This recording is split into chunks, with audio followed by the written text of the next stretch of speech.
Very good morning, dear students. Today we are going to discuss a topic, double entry system. That is very important topic for you, and I'm so happy for you because double entry system, that is most important topic that you are today you are going to study. Students, if I'm talking about double entry system, so firstly I want to ask a question about to you that tell me about the dual aspect concept. How many students can tell dual aspect concept? Student dual aspect concept में आपने सीखा था कि sir किसी भी transactions के दो effect पड़ते हैं, ठीक है।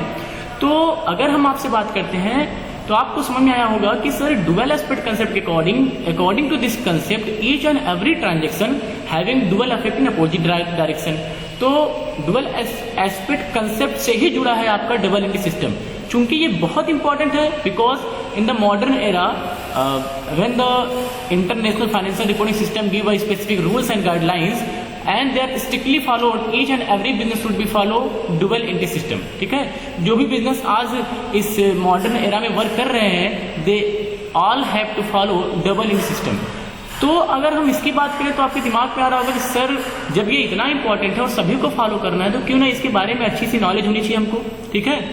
और उस नॉलेज के लिए आज हम बात करेंगे कि किस तरीके से कंसेप्ट जो है, किस तरीके से ये डबल एंट्री सिस्टम जो है आपके यूज में आया, कैसे आया, कहां से आया, उसी की बात करेंगे। तो student double entry system that was firstly adopt by Luca Pacioli in 1494। You can see the screen, 1494 by Luca Pacioli. That's why, चूंकि firstly it was discovered by, it was written by Luca Pacioli, that's why it is called the father of double entry system. तो double entry system के जो father है वो कौन हो जाएंगे बेटा आपके? लुका पैसियोली। 1 मार्क्स का क्वेश्चन बहुत पूछा जाता है, ठीक है। सेकेंडली अगर हम बात करते हैं तो आपसे एक क्वेश्चन यहाँ पे और बनेगा, who is called father of accountancy? That is also Luca Pacioli, because in this era each and every business have the follow the rule of double entry system, and if the each and every business are follow the double entry system which are on the world level, जो पूरे world level पे accountancy work को use किया जा रहा है जहाँ पे, तो इसीलिए लुका पैसियोली को ही जो है अकाउंटेंसी का फादर बोल दिया गया, डबल एंट्री सिस्टम का फादर बोल दिया गया, जिसको आप कहते हैं कि अकाउंटेंसी का जनक कौन है, अकाउंटेंसी का फादर कौन है, तो वो लुका पैसियोली ही जो है माने गए हैं। तो एक क्वेश्चन आपके दिमाग में आ गया कि the double entry system it was firstly written by the Luca Pacioli in 1494। You can see Luca Pacioli is belong to the Venice in Italy, वो इटली के थे, ठीक है। वहां उन्होंने फर्स्ट टाइम में जो है डबल एंट्री सिस्टम को अडॉप्ट किया, उनको जो है राइट किया। ऐसा नहीं है कि उन्होंने फर्स्ट टाइम जो लिख दिया वो पूरी तरीके से परफेक्ट था, afterward some changes are coming in that system. You can see in your screen, afterward in 1544 Hughes Old Castell, new जो है साइंटिस्ट कह सकते हैं आप इनको, एक नए थे Hugh Oldcastle in 1544 translated the all over system of double entry system. क्योंकि ये फर्स्ट टाइम लुका पैसियोली ने लिखा था और वो इटली के थे तो उन्होंने इटालियन वर्ड में इसको लिखा था। But after some changes in 1544, that is written in English language by Hughes Old Castell. You can see. Afterwards, so many changes incorporated in this system, and finally, a complete book name is called English System of Bookkeeping was written in 1785. You can see Edward Jones. तो finally it was in 1785 में Edward Johns के द्वारा जो है लिखा गया और उन्होंने पूरे सिस्टम को पूरी तरीके से चेंज करके, पूरी तरीके से सिस्टमेटिक वे में करके उसको इंग्लिश फॉर्म में कर दिया। और इसीलिए जो अब डबल एंट्री सिस्टम फॉलो हो रही है that is called English system of bookkeeping. Okay students, तो next page you can see meaning of double entry system. So first of all you have understanding about the history of double entry system, कहाँ से वो चीज़ें आई, किस तरीके से जो है यूज में लाया गया। Meaning of double entry system में तो सबसे पहले डेफिनेशन आपको जाननी जरूरी है कि सर अकाउंटेंसी में डबल एंट्री सिस्टम की क्या मीनिंग है, क्या डेफिनेशन है। तो student, if anyone ask to you what is double entry system, then you will tell according to double entry system every transaction affect in both side, in debit side and as well as credit side, and both side must be equal in all the cases in after all the transactions, ठीक है।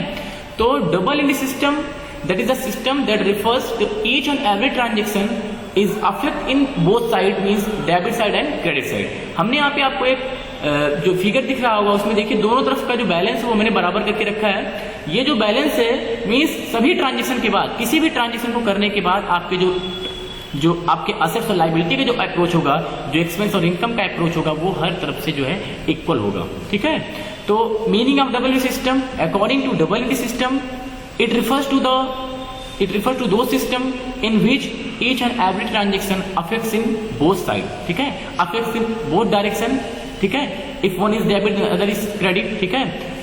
In this system it is preferred that your left side will be debit side, your right side will be credit side. तो left side आपका हमेशा debit होगा और right side हमेशा credit होगा।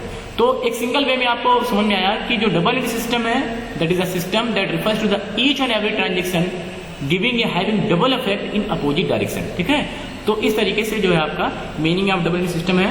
Second हम बात करते हैं, next you can see principle और characteristics of double entry system. इसके क्या प्रिंसिपल्स हो सकते हैं। ठीक है स्टूडेंट्स, अगर हम थोड़ी सी बात करें meaning of double entry system की, तो यहाँ पे एक चीज आपको ध्यान दिया जाए कि किस तरीके से हमारे एक ट्रांजेक्शन का दो जगह प्रभाव जो है, दो जगह इफेक्ट पड़ता है। तो थोड़ा सा आप सोचिए कि हमने आपको अकाउंटिंग क्वेश्चन में क्या बताया था कि क्या किसी ट्रांजेक्शन को करने से जब कोई ट्रांजेक्शन का इफेक्ट आप डालते थे तो क्या आपका पेन सिर्फ एक जगह पे चलता था। तो शायद आपके दिमाग में आ गया नहीं सर, वो तो कम से कम हमें दो जगह पे ही करना होता था, तीन हो चार जगह पे हो वो चलेगा, लेकिन कम से कम आपको दो तो करना ही है, इसीलिए डबल एंट्री सिस्टम वहीं से जो है जनरेट हुआ है। ठीक है, सपोज दैट मैं चलिए एक एग्जांपल लेता हूं। एग्जांपल है बेटा कि सपोज दैट कि आपने बैंक से लोन लिया, बैंक लोन आपने लिया, सपोज दैट इट वाज 10,000। आपने कितने का लोन लिया? 10,000 का। ठीक है, तो ये बताओ when you are going to take a loan from bank, तो क्या इसका डबल इफेक्ट पड़ेगा?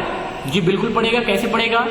जो आप लेकर के आएंगे, देखिए जो आप लेकर के आएंगे वो आपका होगा कैश, और जो बैंक लोन है यू कैन सी, जो बैंक लोन है बेटा वो आपका क्या हो जाएगा? लायबिलिटी।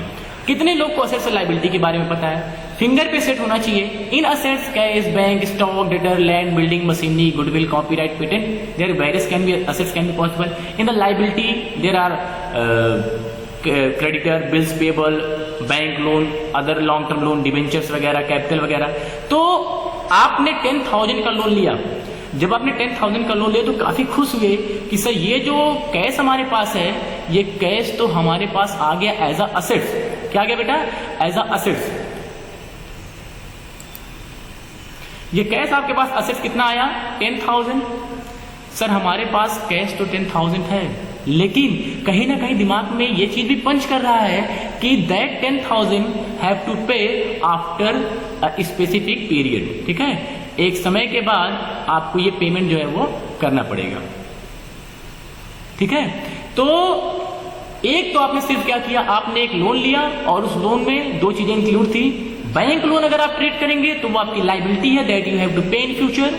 अगर आप उस लोन को किस फॉर्म में लेकर के आया, दैट इज योर असेट्स। तो एक ही ट्रांजेक्शन था कि take a loan from bank, but these are effect, but that transaction are effect in both side, asset side and liability side. Same as a student, suppose that कि अगर हम बात करें, हमने एक सेकेंड एग्जांपल ले लिया कि चलिए हमने परचेज किया, purchase goods, sorry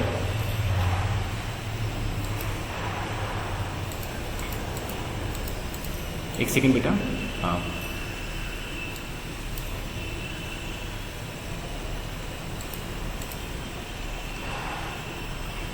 purchase goods रुपी 5,000। आपने कितने का सामान परचेज किया? 5,000 का। अब ध्यान सुनिए, चूंकि आपको बताया गया कि अगर किसी क्वेश्चन में कैश की बात नहीं होती है तो वहां पे कैश मान लिया जाता है। तो आपने क्या किया? परचेज किया कितने का? 5,000 का। तो अगर आपने सामान को जो है 5,000 से परचेज किया है तो आपके दिमाग में आना चाहिए कि सर जब हम सामान को 5,000 से परचेज करके लाएंगे तो हमारे पास 5,000 का गुड्स तो आ गया। ठीक है, ये तो खुशी की बात है, लेकिन ये आपके पास आ गया। इसी के फेवर में अगर हम बात करें तो 5,000 का कैश आपके पास से गया भी है। ठीक है, तो 5000 का गुड्स आपके पास आ गया, 5000 का असेट्स आपके पास से चला गया, तो एक असेट्स को लाने के लिए दूसरा असेट्स आपने दे दिया। तो ये बताओ कैसे आप कह सकते हो कि आपका वन वे इफेक्ट पड़ रहा है? हर ट्रांजेक्शन का डुअल इफेक्ट पड़ता है, ये चीज आप ध्यान में रखेंगे। जैसा कि आप यहाँ पे देख पा रहे होंगे कि 5000 के असेट्स को लाने के लिए हमें 5000 का कैश देना पड़े। तो that is a concept of double entry system कि किसी भी ट्रांजेक्शन का कम से कम 2 जगह फर्क पड़ता है, और ये चीजें आप आगे देखेंगे भी, ठीक है।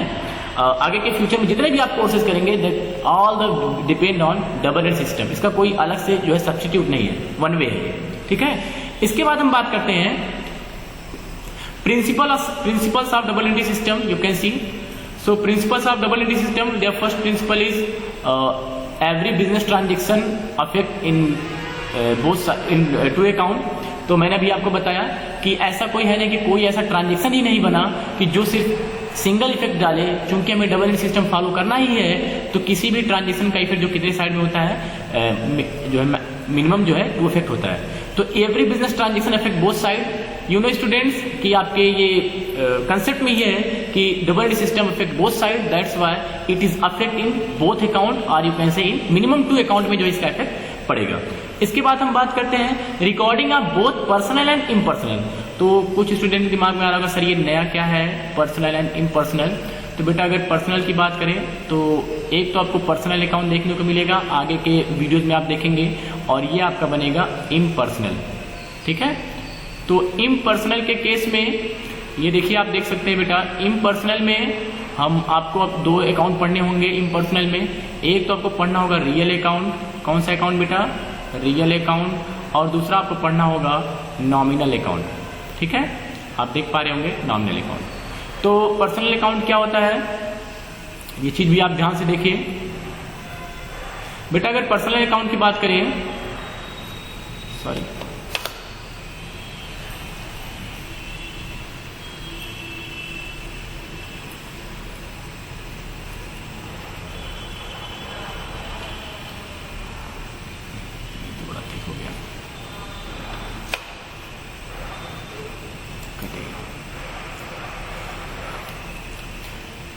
बेटा अगर हम पर्सनल अकाउंट की बात करें तो personal account means the account which are related to the individual name. ये आगे मैं आपको बताऊंगा नेक्स्ट वीडियो में, जहाँ पे नेम्स की बात आती है वहाँ पे पर्सनल अकाउंट की बात होती है।